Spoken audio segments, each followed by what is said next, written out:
I said this earlier, Scott, and this is no disrespect to people that say it or to other sports, because I've said it, but there's only one Iron Bowl. There's only one Iron Bowl week. There's the Alabama-Auburn rivalry. When Alabama plays Auburn in basketball, it's the Alabama-Auburn rivalry, same thing in other sport. But the Iron Bowl is the football game, and that name is stuck even after the game moved out of Birmingham to go on campus in Tuscaloosa and Auburn, and it's the Iron Bowl week, and there's only one. Regardless of what people say, when Alabama and Auburn play softball or they play baseball or they play basketball, it's not the Iron Bowl. And I know you join me in that feeling.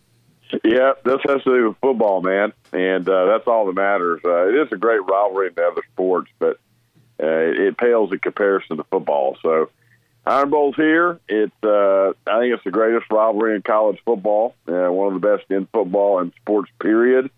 And you look at the recent history of this matchup over the last 10, 11 years, it's crazy the impact this game has had on national championships and SEC titles and college football playoff berths. So it's a game that matters, and it matters to the people, too.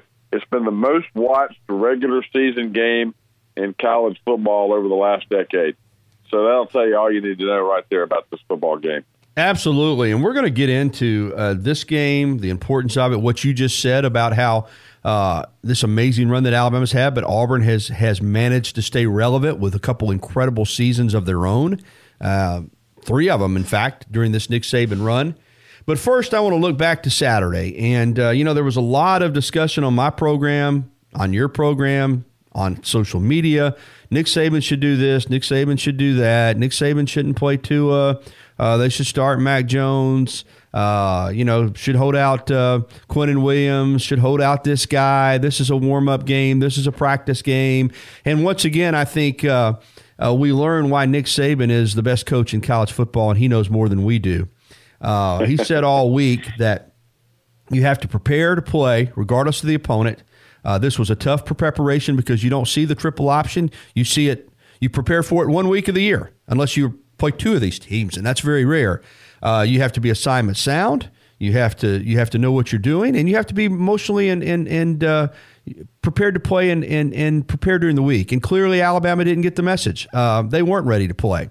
And as a result, we saw the most shocking first half of football we've seen in a long time at Bryant-Denny Stadium, and that was a 4-5 team from the FCS Southern Conference tied with the most dominant program in college football at the halftime, 10-10. So I think, again, I was on a show Saturday night, and they asked me, what did you take away from the game? And I said, I took away what Nick Saban always says, that if you don't prepare and you don't do the things you need to do during the week, you're going to get tested on Saturday. Now, the difference is Alabama was so supremely talented that at halftime, when they made some adjustments, and they, I'm sure, made an attitude adjustment, they came out and outscored the Citadel 40-7. But you had to be shocked like I was watching that first half, that first 30 minutes at Bryant-Denny Stadium on Saturday afternoon. Yeah, it was. It was very shocking, and that is the lesson that you take away.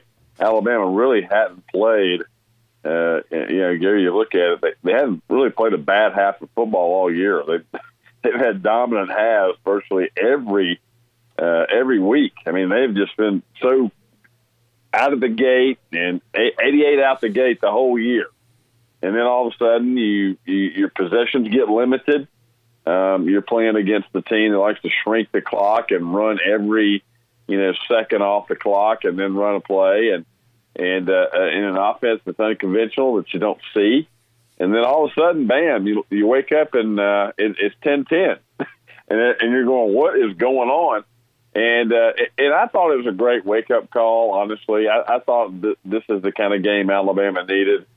And for all those people out there that say, hey, rest your starters, take everybody out. No, you take your starters out, Gary, when the game is at hand. Yeah, when you've earned the right to be taken out. Exactly. Right. And that's football, and that's the way it's always been. It was like that under Bryant. It was like that with every great football coach. Is you take your players out of the game when they've gone out and dominated the game and won it, and it's safe on the scoreboard. And that's what happened on Saturday. So I thought it was a great game. For one, Tua got to play without a knee brace and looked incredibly better. He doesn't play if he doesn't play Saturday. Well, you don't know what his health was like going into the rest of the season. I thought he was much more confident Saturday. and getting out there and playing was actually a major benefit to him and the offense on Saturday, as I thought that they got a lot of continuity back that they had earlier in the season in that ball game. If people understand timing and getting the ball to certain receivers and all that kind of stuff. So I thought the game was a great teaching moment, but also think Alabama got a lot out of that game on Saturday as well. I do too. And the thing I guess that surprised me last week is we all have our opinions, and we all have a right to have our opinions. I say that every day. But I agreed. And you know, I've had one guy, you know how it is in this business, Scott, I've had one guy just wear me out this football season. I mean, the guy's just absolutely emailed. I mean, I've had to block him, and in fact, I think he's the only person I've blocked because he has just ridden me just has not let Gary, up. What time is this show on, Gary? Yeah, well, I'm still looking for the time, but he's he's accused me of being, I'm not really having any ability to think for myself. He basically says I'm a Nick Saban clone or a Nick Saban, spokesperson. Everything Nick Saban does, you think Nick Saban never makes a mistake. You think Nick Saban's this. If Nick Saban ever comes to an abrupt stop, you're going to, break your nose and all this kind of stuff. I mean, he has just absolutely wore me out. So last week I blocked him on social media, but he found a way to, get through to my email and let me know that I was an idiot. Nick Saban's an idiot, and Nick Saban, anybody that would play Tua in this game's an idiot, and doesn't know anything about football. But that didn't bother me because I know this guy's and this goes back to last season with Jalen Hurts when I said, that I thought Alabama could win a championship with Jalen Hurts, and this guy just has not let up on me since. But long story short, that didn't bother me, but there were a number of people last week that I respect, former players, media analysts that were disagreeing with Nick Saban. Now, listen, we all have a right to our opinion, but I thought Nick Saban nipped that in the bud last Wednesday night after practice when he said, you know what? If you want to do this your way, coach 40-something years like I have, get your own team, and then you can do whatever you want to do. But this is the way we do it. And clearly, if you watch what happened Saturday, he was right. As you said, that team came to play. They clocked in, and they brought it. And can you imagine the way the team, what it would have looked like if you'd have started Mac Jones, and then you struggle, then you got to start bringing starters in from off the bench to win the game? I mean, again, I think Saban was proven correct, and there's a reason he is where he's at. And the fact that, again, you have a right to an opinion, but the fact that so many people question his decisions, you're right. Maybe I am I stump for Saban because I think the guys I've said many times on this radio show, James heard me say it. I'm sorry. I respect your opinion, but I'm taking Nick Saban over you. I'm going with Nick Saban. Yeah. Well, Gary, first of all, Nick Saban is the best college football coach of all time. You and I have been pleasure to grow up in a state where we've seen the two greatest football coaches maybe in the history of the game coach in Tuscaloosa, Alabama, which is absolutely amazing to think about. And we had a chance to see both eras and live through both eras. And what Nick Saban is doing and has done, sure, any coach deserves criticism, and they're going to get it. But for people, I heard a lot of people saying it too, and I was on my show all last week. I don't know how many people would call at 4 o'clock and at 5 or 6. Hey, Scott, why is Tua going to play? Why? And I'm like, you know why? Because he's a football player. Yeah. One reason is you play 14 of these games a year. If you're lucky, you get to play 15, and that's it. And you train your entire life and 24/7 in the off season, getting up at 6 a.m. And you don't do all those things, Gary, to sit out a football game unless you're hurt. And that's what these guys do. They are football players. That is their job. 100,000 people come to watch you. That's why you play. You came to school to play football. So do we need to tell the math class that they need to stick it because they're doing really, really well, that they don't need to take a final exam or show up and be like the other students or miss a class because they just don't need to come because that day's not important? No, the message is that every game and every quarter and every second that you're out there playing is important. There's a learning experience for it. Your teammates, nobody on the team, Gary, and that was the thing I took away from it. Nobody on the team is more important than the other guy. I don't care how talented they are or if they're in the Heisman race or not, every single player that goes out there and practices every day and watches film and does all that, nobody's above the team. And that applies to everybody on that team. And in no one game, even though we know this is, there's we got to understand the difference between an Iron Bowl and a Citadel coming in. But every game's got to be important. And ask those people that have gone out and lost to unranked opponents the last couple of years, Gary, what it means when you lose a game like that. So I'm totally with you, man. Everything that you said on your program last week, I totally agree with. And people out there, even including former players, and we worked with a former player, Mike Johnson, he said, man, there's no way you sit Tua. You let him go out there and play. And the majority of the football people that we know all said, hey, man, this guy needs to play. Alabama needs to play the game and go out there and do it. And even Gene Chizik the other night on the SEC network, who's become a great analyst, by the way, he was like, man, of course you go play these guys. And so the prevailing majority here is you're right, Gary. Everything that you said, and people that really don't know the game of football probably just should keep their mouths closed. Well, as he said, and as you just relayed to our listeners, as Coach Saban said last week, what message does it send? This is college football. Tua is an integral part of this team. He's a very vital part of it. But they won a lot of games before Tua Tagovailoa was the quarterback, and they'll win a lot after he's gone. And what message does it send to the other good players on your team? If you sit Tua, what if they don't feel like playing, or what if they don't want to risk injury? So I'm with you, and it worked out. And as you said, I think Alabama got better in that second half against an inferior opponent. But after they were challenged like they had not been challenged this entire season, let's give the Citadel some credit here. Okay? For whatever reasons, they challenged Alabama unlike any team this season. The closest margin in any other game this year had been, I think, 20 or 21 points. I know it was 21-0 at half against Mississippi State. I think they might have been up on Missouri by 20 at the half. This was a tie game. So the Citadel deserves some credit. And I heard some people saying, well, can you believe they were tweeting out? Yeah, I can believe it. They enjoyed themselves. It was an experience for them. They did. I give them credit for coming in here and not laying down and fighting tooth and nail. And I think they earned some respect out there. Remember, this was the team that beat South Carolina just 3 years ago. They've played at Clemson. They've played at Florida State. They've played at North Carolina as a program. These are important games for them for their bank account, but they had a great accounting of themselves on Saturday. And yes, it got away from them in the second half, thank goodness. But in that first half, they went toe-to-toe with the best football program in the country and didn't blink. And those young men can be proud of that for the rest of their lives, and their fan base and their coaches too.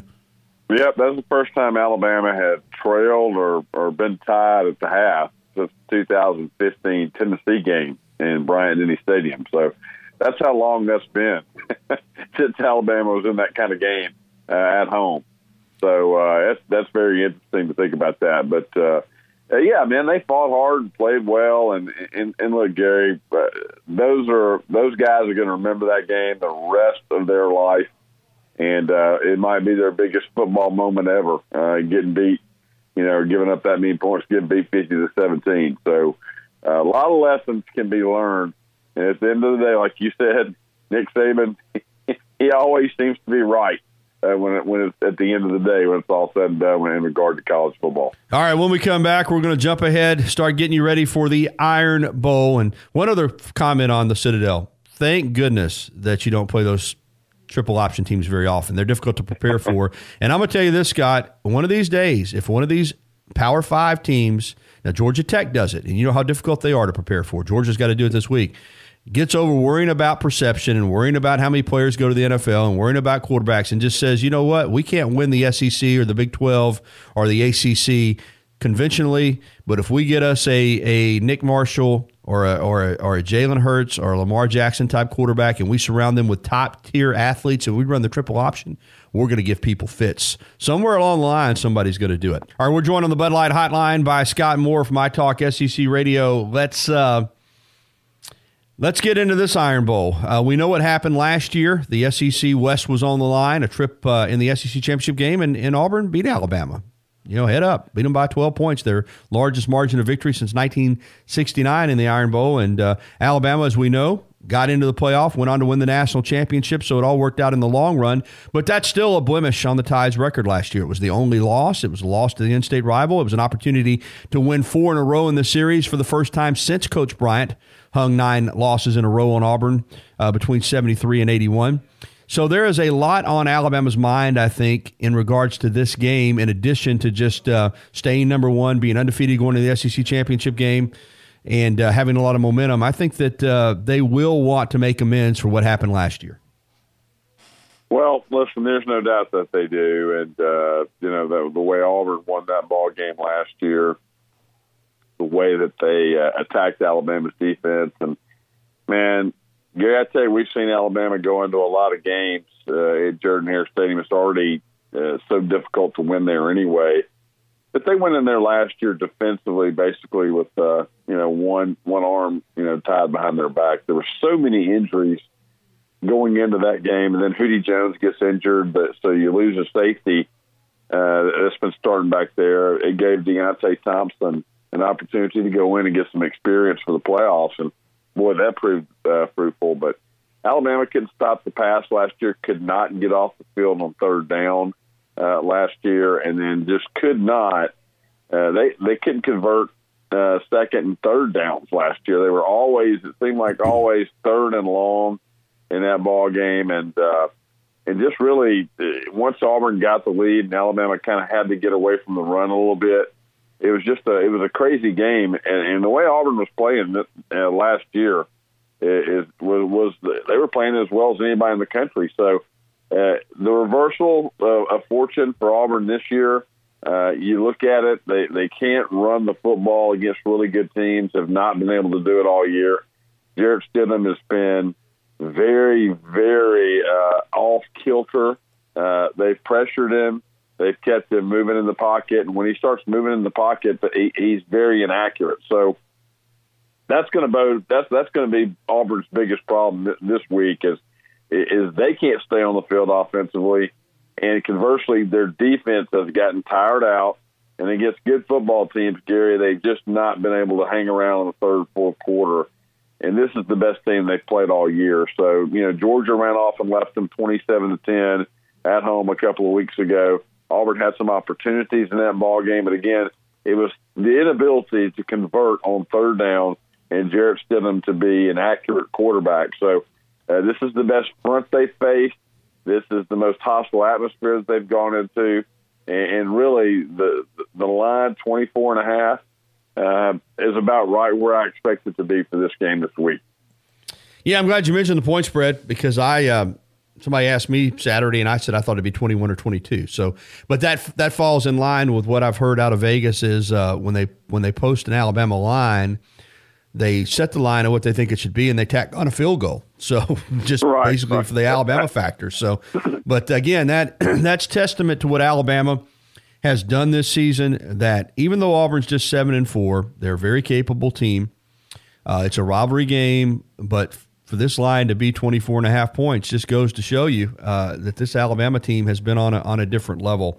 You mentioned what Auburn was able to do last year, and that's the thing about Auburn.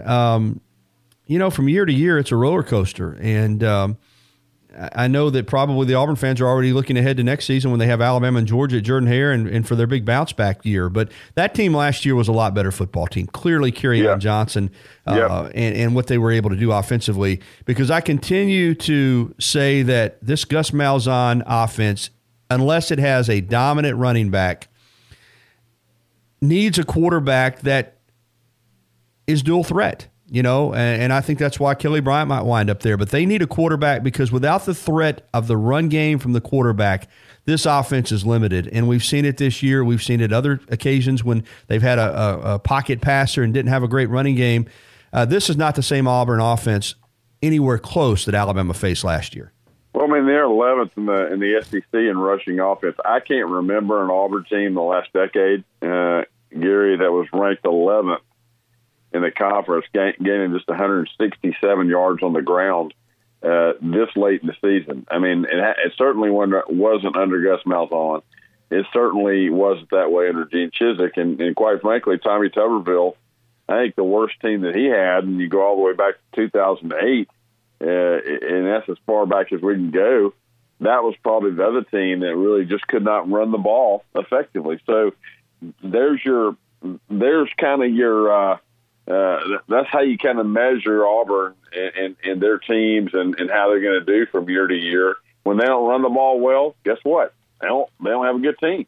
And that's the case for them this year. They just haven't been able to run it, and they don't have any explosive backs. They have nobody back there that they can depend on that could go out and dominate a game, take over a game.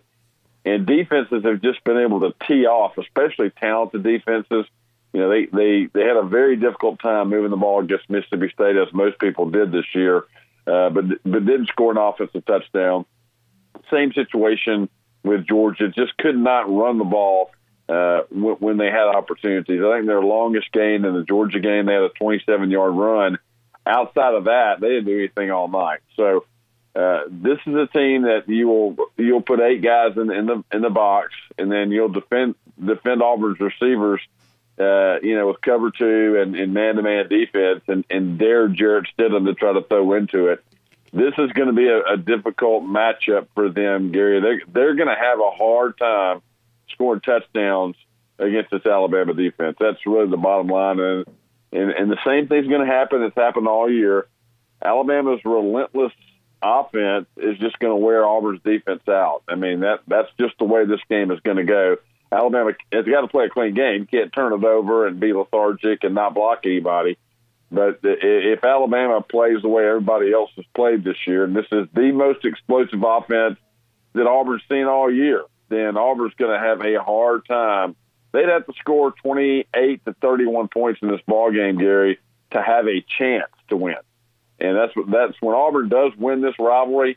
That's what they have to do. I just can't see Auburn, honestly, Gary, in this defense versus this Alabama defense. I can't see a way in the world outside of turnovers and just bad field position that Auburn could score more than 10 points on this Alabama defense. 1985, I was shooting video for the Ray Perkins show, and the press box was literally shaking at Legion Field. A little something that some people aren't aware of still to this day, Scott, and you are, and I am, but it's better it ended that way with Tiffin just making the 52-yarder. But Kevin Porter was so far off sides that he actually was too far off sides. He actually, I think, missed the ball. He jumped too soon. But had that kick been missed, Tiffin would have had another attempt from 47 yards. Because he did, man. I'll tell you, Gary, I was at that game. I was a college student. I was also at the 315 game, too. And that 85 game was one of the most brilliantly played football games that maybe we've ever seen. I mean, you talk about, Auburn had Bo Jackson, Alabama had Cornelius Bennett. The talent on the field that day was extraordinary. I think Bo won the Heisman that year too, and Mike Shula was Alabama's quarterback. The throw to Greg Richardson, I can still, that game in my mind, and not the images from TV, but the images of being there, still fresh in my mind 33 years later. Amazing moment, an amazing football game indeed. I'll never forget that game. Yeah, probably as evenly matched Alabama-Auburn teams as we'd seen probably was in that period. We saw 85 and 86. Both those teams were very evenly matched. Of course, Auburn won in 86 on the Lawyer-Tillman reverse, and Alabama won in 85, and then things kind of went in Auburn's favor for a few years until Gene Stallings came in. 9:51. We are breaking down the Iron Bowl with Scott Moore. You mentioned something that I think is right on, and that was Saturday in the second half. Alabama kind of got back in rhythm, and they got back in rhythm offensively. Jalen Hurts was able to come in, and I thought after that layoff looked very, very good. That's important because now not only do you have Tua healthy, but you got Jalen back. They're banged up a little. We'll find out Damian Harris' status hopefully from Coach Saban here today at noon. But for the most part, this team had 2 really tough physical games against Mississippi State and LSU, and even though they shut both those teams out, it took a toll physically. And in the first half, Saturday, you're scratching your head saying, what's going on? But in that second half, everything kind of fell back into place, and you feel like this Alabama team has regained its momentum and is in a really good place going into this Iron Bowl, don't you? Yeah, and that was the thing that you wanted to see in the second half is the team responded like you wanted to see it respond, and again, Tua playing without a knee brace, I thought that's the most healthy that he's looked in a football game all year outside the opener. He looks really good. He was mobile. And you and I have talked about this before. I thought that knee brace was real cumbersome and really added to the issues there. I understand why you have to play with one, but he looks so much more comfortable without it. And, he's just, Tua is just going to go out there and he's going to play the quarterback position the way he plays it. And he's doing that better than anybody in college football this year. But getting Jalen out there as well, you can never, ever underestimate the value of him on this team. Having two quarterbacks where, you've got a guy that has played in 2 national title games backing you up. And I don't think people really look at Jalen as a backup anymore. He's just one of those guys that is vital for the offense to have success and can do so many different things for you. And now you have a safety net with him back. And it was good to see him perform well and good to see some other guys that have been a little bit rusty the last month of the season get back out there and have a chance to get ready for the stretch run because this is about to be a strong stretch here coming up, Gary. Yeah, I want to ask you real quickly about, of course, the Iron Bowl first and then the SEC Championship game. Georgia now has its sights set, of course, on winning the SEC and getting the college football playoff. But they've got if Alabama had a tough time with the Citadel, imagine what it's like for Georgia having to prepare for Georgia Tech with better athletes.